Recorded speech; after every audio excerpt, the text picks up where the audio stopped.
Pi Network, un nom qu'on entend de plus en plus. Mais ce qui est intéressant, c'est que leur vision, elle est radicalement différente de ce qu'on a l'habitude de voir en crypto. La grande question, c'est comment comptent-ils créer une vraie valeur? Une valeur qui va au-delà de la pure spéculation. C'est ce qu'on va décortiquer ensemble aujourd'hui. Alors, commençons par une question. Une question qui nous concerne tous, vraiment. L'IA, l'intelligence artificielle, va créer des milliers de milliards de dollars de richesse. C'est quasi une certitude. Mais la vraie question, la question à 1 million de dollars, ou plutôt à des milliers de milliards, c'est qui va pouvoir en profiter? Comment on s'assure que cette richesse ne soit pas captée par juste une poignée de personnes?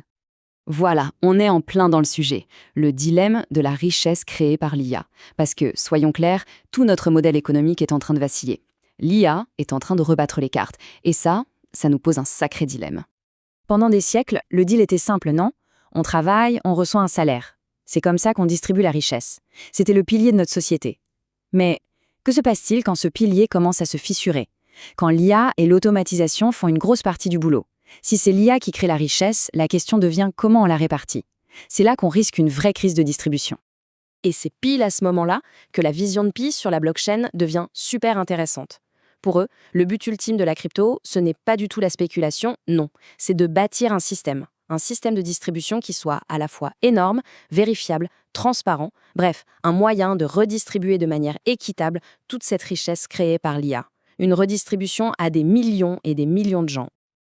Ok, belle vision. Mais avant d'aller plus loin, il faut qu'on parle de l'état actuel des cryptos. Parce qu'il y a une faille. Malgré toutes les innovations géniales qu'on a vues, comme la DeFi, il y a, un grain de sable dans la machine. Un vrai piège qui empêche tout cet écosystème de décoller comme il le devrait. Et cette citation de Chengdiao Fan, une des fondatrices de PeeFi, met le doigt dessus. Elle dit que les super-pouvoirs de la DeFi sont mal alignés. En gros, les outils sont là, ils sont puissants, mais ils n'encouragent pas la bonne chose, la création de vraies utilités. C'est ce qu'on appelle une distorsion des incitations. Pour bien comprendre, regardons ces deux modèles. D'un côté, on a ce qu'on appelle l'extraction de valeur. C'est simple, on prend la richesse qui existe déjà et on la déplace. Pensez au flip rapide de NFT, au memecoin, c'est un jeu à somme nulle, un système fermé. Et de l'autre côté, on a la création de valeur. Là, c'est différent. On génère quelque chose de neuf, de la richesse qui n'existait pas avant, on innove, on crée de vrais produits. C'est ça un écosystème durable. Le problème de cette fameuse distorsion des incitations, c'est que ça récompense la facilité. C'est un système où il est souvent plus rentable et surtout plus rapide de lancer un memecoin que de passer des mois, voire des années à construire une application vraiment utile. Et ça, c'est un gaspillage de talent et d'énergie qui est juste énorme. Alors, face à ce constat un peu amer, Pi Network arrive et dit « Stop, on change de voie ». Leur proposition, c'est de changer complètement le focus. Oublier un peu la liquidité pour la liquidité et se concentrer sur une seule chose, mais la plus importante, l'utilité, les cas d'usage réels. Et pour créer cette utilité on-chain, il y a en gros deux chemins possibles. Le premier, c'est de prendre ce qui existe déjà dans le monde réel et de le mettre sur la blockchain. C'est la tokenisation d'actifs, par exemple.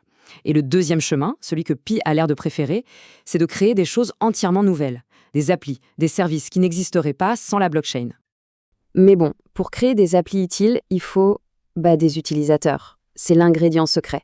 Et c'est là que Pi sort son atout maître. Regardez ces chiffres. On parle de 60 millions d'utilisateurs engagés. Et parmi eux, 15 millions qui sont vérifiés via KYC. C'est juste colossal. Pour un développeur qui veut lancer un produit, c'est une base de départ de rêve. Et pourquoi c'est si important, cette base d'utilisateurs? Parce que n'importe quel créateur de produit vous le dira, pour faire une appli qui marche, il faut des retours. Des vrais retours, de vrais gens. Ce que Pi offre, en fait, c'est un immense laboratoire, un bac à sable géant où on peut tester, améliorer et construire des produits avec une communauté déjà là, déjà engagée. Bon, assez parlé de théorie. Passons à du concret. Comment est-ce que ça se manifeste, cette fameuse utilité? Eh bien, Pi a décidé de miser sur un domaine que tout le monde, ou presque, connaît et apprécie, le jeu vidéo. Et pour ça, ils ont noué un partenariat stratégique avec CD Game. Alors pourquoi le jeu? C'est un choix super malin en fait. Les jeux, c'est social, c'est interactif. Ils ont déjà leurs propres petites économies virtuelles. C'est une expérience universelle. Bref, c'est le terrain de jeu parfait pour une communauté comme celle de Pi, qui est déjà nombreuse, mondiale et prête à utiliser de la crypto. Et les objectifs derrière ce partenariat sont très clairs. D'abord, bien sûr, donner plus de cas d'usage réel à la monnaie Pi. Ensuite, envoyer un signal fort. Pi prend le gaming au sérieux. Ça permet aussi de créer de l'engagement au quotidien pour les utilisateurs. Et, point très important, c'est de construire une base, un cadre ouvert pour que d'autres développeurs de jeux puissent venir se greffer dessus plus tard. Concrètement, qu'est-ce que ça va être?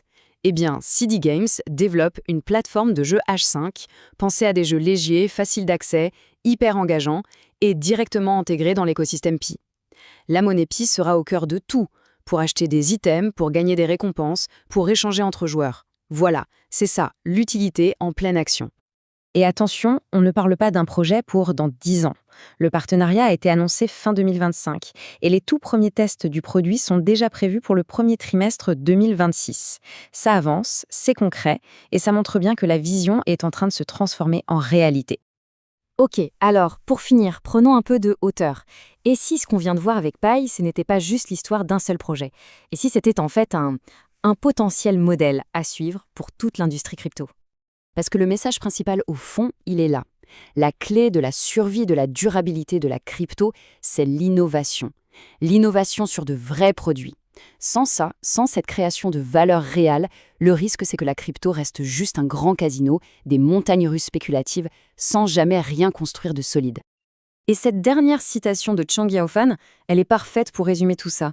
Les cycles, les modes, les narratifs comme on dit, tout ça, ça finit par s'épuiser.